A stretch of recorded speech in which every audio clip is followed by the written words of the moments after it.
పిలవగానే వామపక్ష పార్టీలు శాంతి చర్చల కమిటీ ఆధ్వర్యంలో కాంగ్రెస్, బీఆర్ఎస్ ఈ రాష్ట్రంలో బీజేపీ మినహా మిగిలి ఉన్నటువంటి అన్ని రాజకీయ పార్టీలు, ప్రజా సంఘాలు ఈ వేదికలో పాలుపంచుకుంటున్నాయి. మొత్తం పిలుపును అందుకొని వచ్చినటువంటి మీ అందరికీ కూడా అభినందనలు తెలియజేస్తున్నాను. ముందుగా మన వాణి, మన గొంతుక ఈ మహాధర్నా నుంచి ఢిల్లీకి వినిపించాలి. మనం అందరం కూడా ఏకగ్రీవంగా ఒక తీర్మానాన్ని ఆమోదించాలి. ఆ తీర్మానాన్ని ముందుగా చదువుతున్నాను.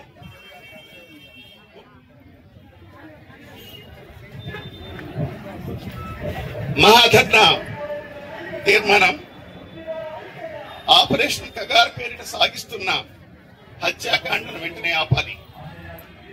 మోడీ ప్రభుత్వం కాల్పులో విరమణ ప్రకటించి మావోయిస్ట్ పార్టీతో బేషరతుగా శాంతి చర్చలు జరపాలి. ఆపరేషన్ కగార్ పేరిట 2004 జనవరి నుండి మావోయిస్టులను అణిచివేసే పేరిట ప్రారంభించిన యుద్ధం దండకారణ్యంలో ఆదివాసులతో పాటు మావోయిస్ట్ పార్టీ నాయకులు, కార్యకర్తలే కాకుండా ఆదివాసులు సైతం చంపివేయటం, హత్యాకాండ కొనసాగుతూనే ఉంది.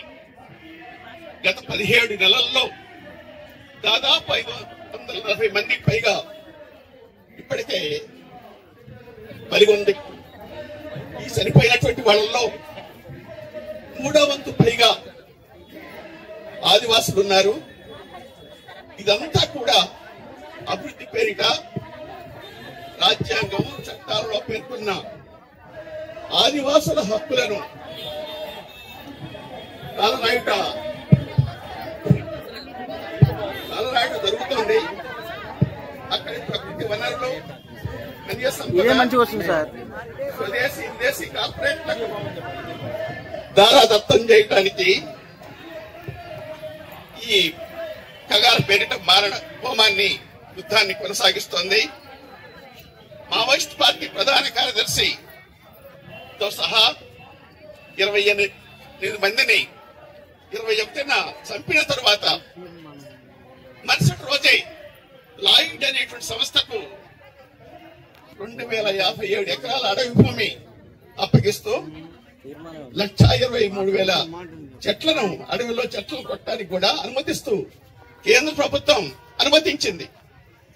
ఈ కగార్ యుద్ధం, ఈ మారణ హోమం ఎందుకు సాగుతుందంటే ఈ దేశంలో ఉన్నటువంటి ఆదాని, అంబానీ లాంటి కార్పొరేట్ల సంస్థలకు అటవీ సంపదను, ఖనిజ సంపదను దారాదత్తం చేయడం కోసమే చేస్తుందనే దానికి ఇంతకంటే ప్రబల తార్కాణం మరొకటి అక్కర్లేదు. ఆ విధంగా వాళ్ళు పుట్టి పెరిగినటువంటి వాళ్ళ జన్మభూమి, వాళ్ళ మాతృగడ్డ నుంచి ఆదివాసులను తరువు చేయటం కోసమే యుద్ధం కొనసాగుతుంది. ఈ యుద్ధం హిందుత్వ ఫాస్ట్ శక్తులు అన్ని తరగతుల ప్రజల మీద సాగిస్తున్నటువంటి ఫాస్ట్ దాడిలో భాగంగా కొనసాగుతున్నాయి. సమాజంలో శాంతిని కాపాడి ప్రజలను అభివృద్ధి చేయాల్సినటువంటి బాధ్యత, ప్రజల రాజ్యాంగపరమైనటువంటి హక్కులను రక్షించాల్సిన బాధ్యత ప్రభుత్వానిది.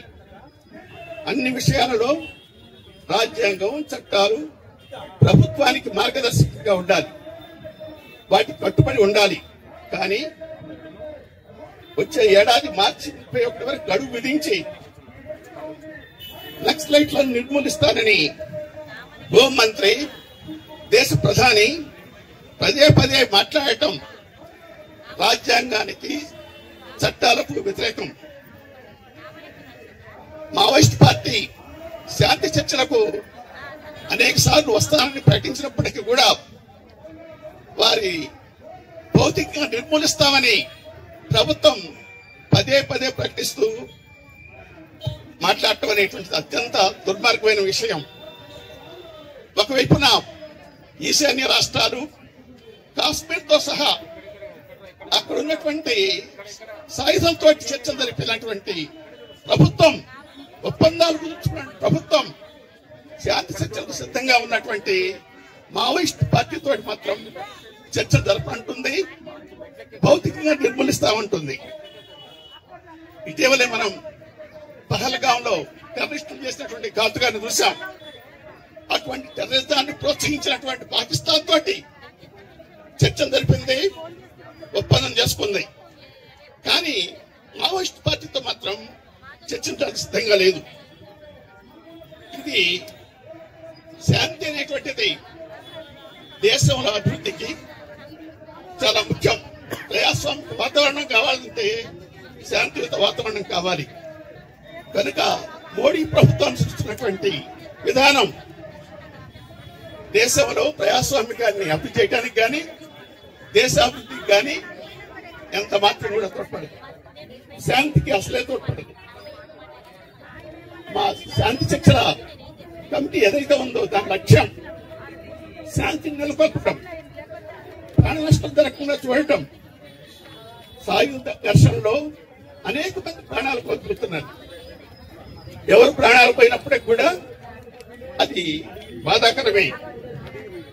ఈ విధంగా సాయుధ ఘర్షణలో ఎవరు చనిపోకుండా చూడాలనేది శాంతి చర్చల కమిటీ లక్ష్యం. అందుకోసమే శాంతి చర్చల ద్వారా అటువంటి శాంతియుత వాతావరణాన్ని నెలకొల్పగలుగుతామని మేము పూర్తిగా విశ్వసిస్తున్నాం. ప్రభుత్వం మావోయిస్టుల డిమాండ్లను పరిశీలించి